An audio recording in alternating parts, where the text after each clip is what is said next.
नमस्कार दोस्तों, आपका हमारे चैनल हिंदी शिक्षा में हार्दिक स्वागत है। आज के इस वीडियो में हम हिंदी शिक्षण शास्त्र को कैसे बेहतर बनाएं इसका प्रयास करेंगे, जिसके लिए हमने एनसीईआरटी की बुक का संदर्भ लिया है। तो आइए देखते हैं। तो फ्रेंड्स, ये वो इम्पोर्टेंट पेजेस हैं जो हर पात्रता परीक्षा देने वाले को ज़रूर पढ़ के जाना चाहिए। एनसीईआरटी ने इन 2-4 पेजों में वो एक शिक्षक से क्या चाहती है या हमारा शिक्षण शास्त्र हम शिक्षकों को क्या समझाना चाहता है, वो चीज़ें इन कुछ पेजों में बता दी गई है। तो हम देखते हैं इसमें क्या है। राष्ट्रीय पाठ्यचर्या की रूपरेखा 2005 सुझाती है कि बच्चों के स्कूली जीवन को बाहर के जीवन से जोड़ा जाना चाहिए। यानी हम जो भी स्कूल में पढ़ाते हैं वो उसके स्कूल के बाहर भी काम आए, वो घर पे भी काम आए, उसके आसपास के दैनिक जीवन में भी काम आए। इस बात का हम शिक्षकों को ध्यान रखना है। यह सिद्धांत किताबी ज्ञान के उस विरासत के विपरीत है जिसके प्रभाववश हमारी व्यवस्था आज तक स्कूल और घर के बीच अंतराल बनाए हुए है।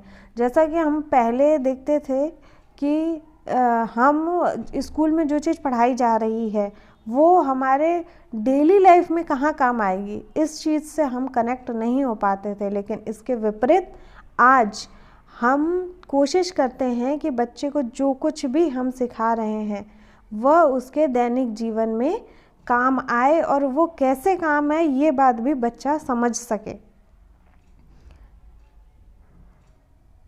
नई राष्ट्रीय पाठ्यचर्या पर आधारित पाठ्यक्रम और पाठ्य पुस्तकें इस बुनियादी विचार पर अमल करने का प्रयास है। जो हमारी नई पाठ्य पुस्तकें विकसित की जा रही हैं उनमें इन चीज़ों का ध्यान रखा जाता है। इस प्रयास में हर विषय को एक मजबूत दीवार के घेर देने और जानकारी को रटा देने की प्रवृत्ति का विरोध शामिल है। यानी हमें जानकारियों को बस रटाना नहीं है कि बस बच्चे ने रटा और परीक्षा में लिखा और पास कर लिया, इतने में हो गया। नहीं, हमको ऐसा नहीं करना है। आशा है कि ये कदम हमें राष्ट्रीय शिक्षा नीति 1986 में वर्णित बाल केंद्रित शिक्षा व्यवस्था की दिशा में काफ़ी दूर तक ले जाएगी। यानी इसका प्रयास तो 1986 में ही शुरू हो गया था, लेकिन अब हमारी जो नई पाठ्य पुस्तकें विकसित की जा रही है उसमें इनका खास ध्यान रखा जाता है, और जो हमारे नए शिक्षक हैं उनको भी इस तरह से ट्रेंड करने की कोशिश की जा रही है कि वो शिक्षा को दैनिक जीवन से जोड़ने में सफल हो सकें। इस प्रयत्न की सफलता अब इस बात पर निर्भर करती है कि स्कूलों के प्राचार्य और अध्यापक बच्चों को कल्पनाशील गतिविधियों और सवालों की मदद से सीखने और सीखने के दौरान अपने अनुभव पर विचार करने का कितना अवसर देते हैं। यानी अब ये हम शिक्षकों पर निर्भर करता है कि हम बच्चे को इस बात का कितना अवसर देते हैं कि वो अपनी बात खुलकर बोले, अब वो क्या महसूस कर रहा है, क्या समझ पा रहा है, ये कहने का उसको पर्याप्त अवसर मिले। हमें यह मानना होगा यदि जगह, समय और आज़ादी दी जाए तो बच्चे बड़ों द्वारा सौंपी सूचना सामग्री से जुड़कर और जूझकर नए ज्ञान का सृजन करते हैं। यानी हम जो ज्ञान बच्चे में को दे रहे हैं वो उसको ज्यों का त्यों न ग्रहण करके उससे अपने अनुभव, अपनी सोच समझ से और विस्तृत करें, उससे नया सोचे और उससे आगे बढ़ने का प्रयत्न करें। ये नहीं कि बस हमने ये लाइन बताई और तुम्हें इतनी ही याद करनी है और इतना ही ले जाके लिख देना है, ऐसा हमें बिल्कुल नहीं करना है। शिक्षा के विविध साधनों और स्रोतों की अनदेखी किए जाने का प्रमुख कारण पाठ्य पुस्तक को परीक्षा का एकमात्र आधार बनाने की प्रवृत्ति है। यानी कि हमें सिर्फ इसलिए नहीं परीक्षा लेनी, या हमें सिर्फ इसलिए नहीं पढ़ाना कि तुम्हें बस परीक्षा पास कर लेनी है, बल्कि उससे आगे बढ़कर हमें सोचना है। सर्जना और पहल को विकसित करने के लिए ज़रूरी है कि हमें बच्चों को सीखने की प्रक्रिया में पूरी भागीदार माने और बनाए। उन्हें ज्ञान की निर्धारित खुराक का ग्राहक बनाना छोड़ दें। यानी कि निर्धारित खुराक से कहने का तात्पर्य यहाँ पे ये है कि जैसे पहले की कक्षाओं में या पहले की शिक्षण पद्धति में हमने देखा है कि शिक्षक ने जैसी लाइन बताई है आपको सेम वैसे ही जाके लिख देनी है। जबकि अगर आज हम देखें तो लगभग हर अध्यापक यह कोशिश करता है कि तुमने जो कुछ भी हमने पढ़ा है कि उसको अगर तुम अपने शब्दों में लिख रहे हो तो वो भी कंसीडर किया जाएगा। ऐसा नहीं कि ज्यों का त्यों लिखना है। ये कहने से आशय ये है कि आप अपनी सोच को व्यक्त करें। आपने क्या सोचा, क्या समझा, वो हम अध्यापकों तक पहुँचे। बच्चे के अनुभव से हम जुड़े और उसके अनुभव को, उसकी कल्पनाशीलता को नई उड़ान मिल सके, इस चीज़ का हम अध्यापकों को ध्यान रखना होता है। यह उद्देश्य स्कूल के दैनिक जीवन और कार्यशैली में काफ़ी फेरबदल की मांग करते हैं। इसीलिए आज हम देखते हैं कि अध्यापकों की जो कार्यशैली है वो पहले से काफ़ी परिवर्तित हो भी चुकी है और आगे भी हमको इस परिवर्तनशीलता के लिए तैयार रहना चाहिए। दैनिक समय सारणी में लचीलापन उतना ही ज़रूरी है जितना वार्षिक कैलेंडर में अमल में चुस्ती, जिससे शिक्षण के नियत दिनों की संख्या हकीकत बन सके। शिक्षण और मूल्यांकन की विधियां भी इस बात को तय करेंगी कि पाठ्य पुस्तक स्कूल में बच्चों के जीवन को मानसिक दबाव तथा बोरियत की जगह खुशी का अनुभव बनाने में कितनी प्रभावी सिद्ध हुई है। यहाँ शिक्षण और मूल्यांकन की विधियाँ ये भी इम्पॉर्टेंट है कि हम जो परीक्षाएं लेते हैं या जिस तरह से हम मूल्यांकन कर रहे हैं वह कैसा है। अगर वो हमारा सिर्फ एक रिटन टेस्ट पे आधारित है या वार्षिक परीक्षा पे आधारित है तो बच्चे पे सिर्फ इसी चीज़ का प्रेशर होता है कि वो अपनी वार्षिक परीक्षा में कितना बेहतर कर सकता है। लेकिन आज हम सतत और व्यापक मूल्यांकन की बात करते हैं जिससे कि बच्चे का समग्र मूल्यांकन हो सके। वो सिर्फ लिखने के आधार पर उसके ज्ञान का निर्धारण न किया जाए बल्कि वो प्रतिदिन की कक्षा में कितना बेहतर करता है, कितना उत्सुक रहता है या कितने रुचि से वो भाग लेता है हर गतिविधि में, इस बात का भी ध्यान रखना चाहिए। बोझ की समस्या से निपटने के लिए पाठ्यक्रम निर्माताओं ने विभिन्न चरणों में ज्ञान का पुनर्निर्धारण करते समय बच्चों के मनोविज्ञान एवं अध्यापन के लिए उपलब्ध समय का ध्यान रखने की पहले से अधिक सचेत कोशिश की है। यानी जो हमारे पाठ्यक्रम निर्माता हैं वो भी इन सब बातों का ध्यान रखते हैं। इस कोशिश को और गहराने के यत्न से यह पाठ्यपुस्तक सोच, विचार और विस्मय, छोटे समूहों में बातचीत एवं बहस और हाथ से किए जाने वाली गतिविधियों को प्राथमिकता देती है। अब यहाँ हमारे लिए जो इम्पोर्टेंट पॉइंट्स आते हैं वो हैं सोच, विचारने और विस्मय, छोटे समूह में बातचीत एवं बहस और हाथ से की जाने वाली गतिविधियों को प्राथमिकता देती है। इस पॉइंट से हम समझ सकते हैं कि बच्चे को सिर्फ हम अपनी जानकारी को उसमें ठूस दें या जैसा हम समझते हैं वही वो सोचे, इस पर मजबूर नहीं करना है बल्कि वो खुद से सोचे, समझे और नए ज्ञान का सृजन करे, इसके लिए प्रोत्साहित करना है। जिसके लिए हम छोटे छोटे बच्चों को समूह बना सकते हैं, उनमें अलग अलग एक्टिविटी करा सकते हैं, उनको आपस में बातचीत करके कुछ नया सोचने, कुछ नई जानकारी के आदान प्रदान और सीखने का अवसर दे सकते हैं।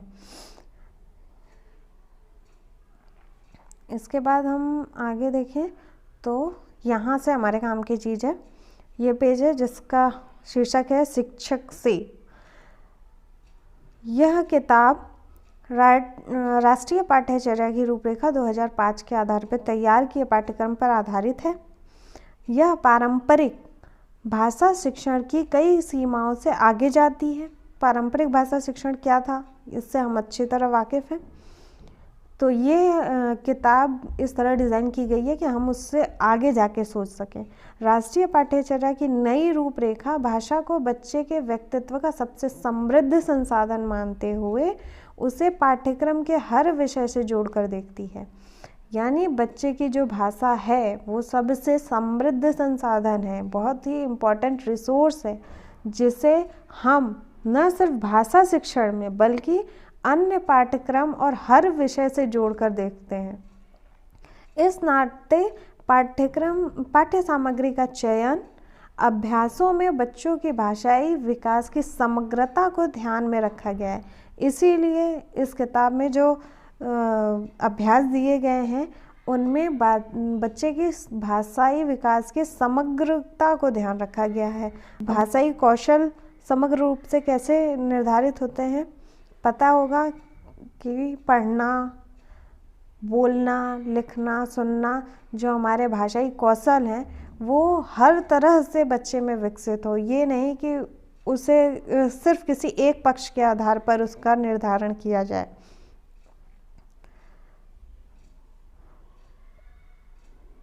कई अभ्यास प्रश्न भाषा शिक्षण की परिचित परिधि से बाहर जाकर प्रकृति, समाज विज्ञान, इतिहास आदि में बच्चे की जिज्ञासा को नए आयाम देते हैं।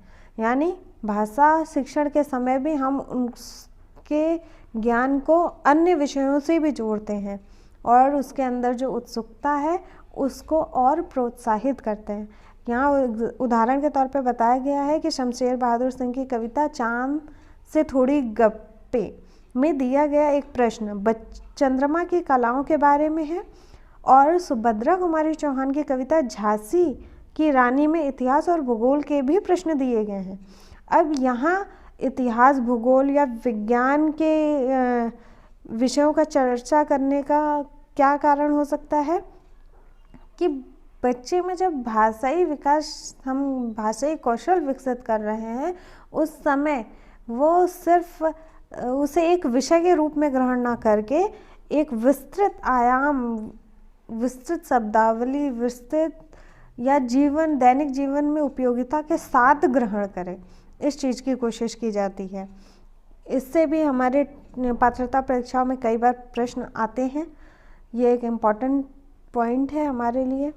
ऐसे प्रश्नों के जरिए बच्चों को हिंदी की विपुल शब्द संपदा के विविध हिस्सों का स्पर्श मिलेगा। वे आज के शहरी जीवन में अपेक्षाकृत कम सुनाई पड़ने वाले शब्दों और प्रयोगों को अपना सकेंगे। यानी आज हमारे दैनिक जीवन, जैसा कि हम जानते हैं कि हम हिंदी इंग्लिश दोनों को मिलाकर एक नई भाषा का सृजन कर चुके हैं और उसी में बोलना पसंद करते हैं। बहुत सारे शब्द ऐसे होते हैं जिसको वास्तव में हिंदी में क्या कहते हैं ये हमारे बच्चे जानते ही नहीं हैं। तो इस किताब में ऐसी कोशिश की गई है कि ऐसे शब्दों से भी बच्चे परिचित हों और सिर्फ परिचित ना हो बल्कि प्रयोग करने के लिए भी प्रोत्साहन मिल सके। नई कविता बच्चों के लिए अनुपयुक्त मानी जाती रही है, ऐसा पहले कहा जाता था कि, या अभी भी देखते हैं कि कई शिक्षक अगर उनसे बात करें तो जो नई कविता है उसको भावार्थ, सीख आदि के पैमानों पर कुछ अटपटा महसूस करते हैं। इससे साहित्य की समग्रता के प्रति बच्चों की रुचि को बढ़ने में हम सफल नहीं कर सकते, लेकिन ऐसा हम शिक्षकों को नहीं सोचना है, क्योंकि इससे हम हिंदी के जो साहित्य है उसको समग्र रूप में बच्चे को नहीं दे पाएंगे।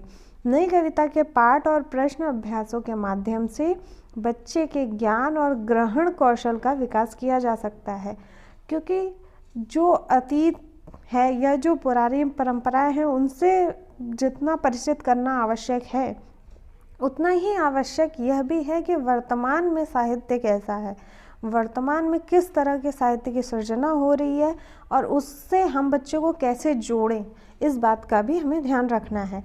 अंततः कोई भी भाषा पुस्तक तभी सफल मानी जाएगी जब वह बच्चों को साहित्य की धरोहर और आज लिखे जा रहे साहित्य के प्रति उत्सुक बनाएगी। यानी जो हमारी पुरानी भाषा साहित्य से संबंधित रचनाएं हैं वो हमारी धरोहर हैं, लेकिन साथ ही हमें आज जो साहित्य की सृजना हो रही है उसके प्रति भी बच्चों को जागरूक रखना है, उससे उनको अवगत कराना है। हिंदी के प्रचलित विभिन्न रूप और उसकी बोलियां भी इसी धरोहर का अंग है। यानी हिंदी जो आज की मानक हिंदी खड़ी बोली है, सिर्फ वही नहीं बल्कि उसकी जो बोलियां हैं वो भी हमारी एक धरोहर है और हमें उससे भी बच्चों का परिचय कराना है और उस लोक का निर्माण करती है जिसमें हिंदी फलती फूलती रही है। क्योंकि हिंदी सिर्फ खड़ी बोली के रूप में ही नहीं रही, हाँ, उसमें बहुत सारी बोलियां और स्थानीय भाषाएं, उपभाषाएं शामिल हैं। तो हमें उन्हें समग्र रूप से लेकर चलने का प्रयास करना है। विभिन्न पाठों में यत्र तत्र प्रयोग में आए हिंदी के प्रचलित रूपों और बोलियों का ज्ञान संसाधन के रूप में शिक्षक इस्तेमाल करें। हमें उनका उपयोग किस तरह करना है? एक संसाधन के रूप में, और बच्चों को भी इसके प्रयोग के लिए प्रेरित करना है। हिंदी के इस विस्तृत लोक निधि के प्रति आदर और उत्साह का संस्कार विकसित होगा। जब हम ऐसा करेंगे तो बच्चों में उसके प्रति आदर का भाव विकसित होगा। जैसा कि हम अगर डेली लाइफ में देखें तो कई बार अगर कोई स्थानीय बोली बोलते हुए मिले तो कई बार हम उसकी उपेक्षा करते हैं या उसकी बोली के आधार पे उसे अनपढ़ या अपने से कमतर आंकते हैं। ऐसा नहीं होना चाहिए। इसी बात का ध्यान रखते हुए हमें स्थानीय बोलियों को भी प्रयोग करना चाहिए और न सिर्फ प्रयोग करना चाहिए बल्कि उनके प्रति आदर भी विकसित हो, इस बात का ध्यान रखना चाहिए। उदाहरण के लिए प्रारंभिक हिंदी की झलक देने वाली अवधि में लिखी गई तुलसीदास की कविता वन मार्ग में और आज की हिंदी की झलक देने वाली कृष्णा सोबती की रचना बचपन और विष्णु प्रभाकर की एकांकी ऐसे ऐसे के भाषा प्रयोग के नमूनों से बच्चों को हिंदी की समृद्ध परंपरा के प्रति संवेदनशील बना सकता है। अब यहाँ हम देख सकते हैं कि ये चीज़ें ज़रूरी नहीं कि हम कक्षा में बच्चे को बोल के बताएं, लेकिन जब हमारी पाठ्यपुस्तक में इस तरह की विविधता होती है कि पुरानी अवधि का भी रूप है, बचपन जैसी कहानी भी है, एकांकी भी है, तो हम इन विविधता के साथ बच्चों को अपनी हिंदी की एक समृद्ध परंपरा से जोड़ रहे हैं और उसके प्रति एक संवेदनशीलता भी उत्पन्न कर रहे हैं। आगे कहा जा रहा है कि बहुभाषिकता की झलक पाठों में एक स्रोत के रूप में दिखाई देगी। बहुभाषिकता से संबंधित भी प्रश्न हम आए दिन हमारी पात्रता परीक्षाओं में पूछे जाते हैं कि इसका उपयोग एक शिक्षक के रूप में हमें कैसे करना चाहिए। तो ये कहीं ना कहीं उसका भी एक जवाब है कि उस जो बहुभाषिकता है वो हमारे लिए एक संसाधन के रूप में होती है, जिसका ध्यान हमारी पाठ्यपुस्तकों में भी रखा जाता है।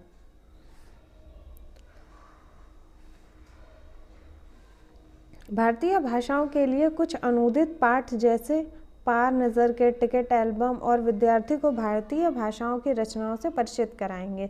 पाठ्यपुस्तक में ही व्याकरण की समझ उत्पन्न करने के लिए इससे संबंधित अभ्यास दिए गए हैं, इसलिए अलग से व्याकरण की कोई पुस्तक नहीं दी जा रही है। ये भी एक इम्पॉर्टेंट पॉइंट है कि आज हम व्याकरण को संदर्भ में पढ़ाने की कोशिश करते हैं।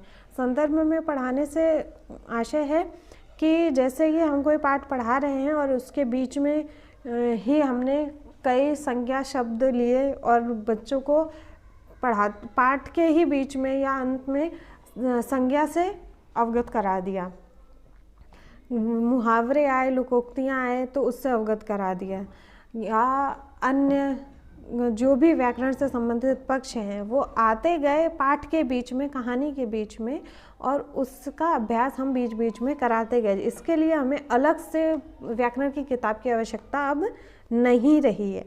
जैसे कि पहले हम व्याकरण के लिए अलग से किताब रखते थे जिससे हमको उसको सीखने में भी ज़्यादा मेहनत लगती थी और उसको भाषा से जोड़ने में भी अपेक्षाकृत कठिनाई होती थी। लेकिन जब हम संदर्भ में व्याकरण को पढ़ते पढ़ाते हैं तो यह हमारे लिए आसान हो जाता है। आशा है कि ऐसे अभ्यासों द्वारा विद्यार्थियों में भाषाई समझ विकसित होगी और बिना रटे ही उनमें भाषाई कौशल विकास हो जाएगा। यानी हमें बार बार परिभाषाओं को रटाने पे जोर न देकर उनमें बिना इस रटे ही इस तरह के व्याकरणिक जो कौशल कह सकते हैं वो भी विकसित हो जाएं। राष्ट्रीय पाठ्यचर्या की नई रूपरेखा में हाथों से किए जाने वाली गतिविधियों, उसकी कला संबंधी दक्षता व रुचि को प्रोत्साहित करने तथा कक्षा के बाहर का जीवन जगत कक्षा में लाने, उसे चर्चा का विषय बनाने की आवश्यकता पर बल दिया गया है। ये लाइन पूरी की पूरी बहुत ही इम्पॉर्टेंट है कि हमारी जो राष्ट्रीय पाठ्यचर्या की नई रूपरेखा है वो एक्टिविटी पे फोकस करती है, कला संबंधी दक्षता पे फोकस करती है या उसको प्रोत्साहित करती है, जिससे बच्चे में कक्षा में रुचि भी बनी रहती है और वो उत्सुक भी रहते हैं नया कुछ सीखने के लिए। और इसके साथ ही जो उनका कक्षा या स्कूल के बाहर का जीवन है वह उससे भी जुड़ पाते हैं। पाठ्यपुस्तक के प्रति बच्चों के अपनेपन को और सघन बनाने के लिए पाठों के अतिरिक्त कुछ रोचक सामग्रियां दी गई हैं। यानी पाठ के अलावा भी काफ़ी रोचक जानकारियां दी गई हैं जिससे बच्चे में सीखने की उत्सुकता को और बढ़ाया जा सके। इसी तरह पाठ के साथ विद्यार्थी की जानकारी और जिज्ञासा को बढ़ाने वाली सामग्रियां भी रखी गई है। इन पाठ्य सामग्रियों का अंतर संबंध अन्य शैक्षिक विषयों से बनता है। यानी ये जो हमारी भाषा की पुस्तक है उसको अन्य विषयों से भी जोड़ती है और इनसे विद्यार्थी के संबंधित ज्ञान में वृद्धि होती है। केवल पढ़ने के लिए, यानी इस किताब में एक सेक्शन केवल पढ़ने के लिए भी दिया गया है जिसके अंतर्गत पाठ्य सामग्रियाँ इस दृष्टि से अधिक उपयोगी हैं कि उनको पाठों के साथ अंतर संबंध है कि उनका पाठों के साथ अंतर संबंध है, वो पाठ से जुड़ी हुई भी होती हैं और बच्चे को एक छोटी सी एक्टिविटी के द्वारा हम एक नई चीज़ सिखा जाते हैं। शिक्षकों से अपेक्षा है कि केवल पढ़ने के लिए दी गई पाठ्य सामग्री के आधार पर परीक्षा के प्रश्न पत्रों में किसी भी प्रकार का प्रश्न पूछा जाए। अब यहाँ हम शिक्षकों से ये बताया जा रहा है कि ये एक बस उनकी जानकारी के लिए इसके आधार पर परीक्षा में प्रश्न न बनाए जाएं। हाँ, शिक्षण के क्रम में अन्य पाठ्य सामग्री की चर्चा की जा सकती है और परिवेश अनुसार अन्य पाठ्य सामग्रियाँ भी दी जा सकती है। इस पाठ्य पुस्तक में बच्चों के स्वाभाविक अभिव्यक्ति, कल्पनाशीलता, कौशल और सोच को आसपास के परिवेश में ही विकसित करने हेतु उसके खुद कुछ करने, लिखने, पढ़ने, देखने, सुनने के साथ अन्य गतिविधियों के संवर्धन हेतु पाठ से आगे तथा अनुमान और कल्पना के तहत कुछ नए तरह के प्रश्न अभ्यासों का निर्माण किया गया है।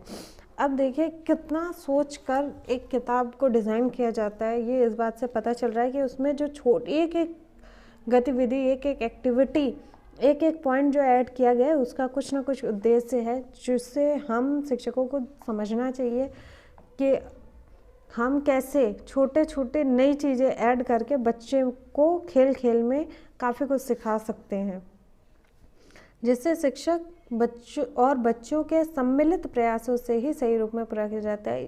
यानी किताब ने तो अपना काम कर दिया, जैसे ये छोटे से पॉइंट जो कॉलम्स रहते हैं हमारी हिंदी की किताब में, पाठ से आगे, अनुमान और कल्पना, लेकिन इसका सही उपयोग हम शिक्षक कैसे कर सकते हैं जिससे उसका जो उद्देश्य है वो जिस लिए शामिल की गई है वो पूरा हो सके, इसका ध्यान हम शिक्षकों को रखना होगा।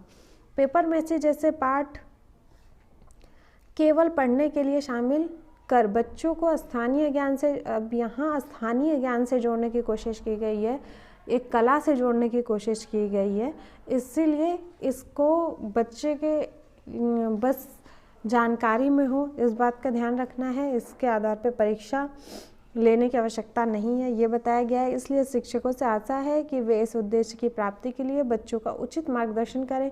मतलब अब वो पेपर मैची को आप कितने अच्छे इफेक्टिव रूप से बच्चों को जोड़ पाते हैं, ये हमारे ऊपर है। हस्तशिल्प कला और अन्य स्थानीय कलाओं के लिए सुविधा अनुसार शिक्षक कुछ अभ्यास कार्य या आवश्यक गतिविधियां स्वयं भी करा सकते हैं। तो इस तरह हम देखते हैं कि अब आप समझ चुके होंगे कि मैं इन 4 पेजों को इतना इम्पोर्टेंट क्यों बता रही थी। इसमें जो मैंने पढ़ते समय महसूस किया कि इसमें वो लगभग सारी चीज़ें बता दी गई है जो एक भाषा शिक्षक के रूप में हमसे उम्मीद की जाती है। अगर हम इन बातों को समझ लेते हैं तो हम अपने शिक्षण कौशल को भी बेहतर कर सकते हैं। और अगर परीक्षा की दृष्टि से देखें तो जो हमारी पात्रता परीक्षा में हमारे भाषा शिक्षण के शास्त्र से संबंधित प्रश्न आते हैं, उनको भी अच्छे से हल कर सकते हैं। उम्मीद है आपको मेरा ये प्रयास पसंद आया होगा। अगर आगे भी आप इस तरह की जानकारी से जुड़े रहना चाहते हैं तो आप मेरे चैनल को लाइक, शेयर और सब्सक्राइब ज़रूर करें। धन्यवाद।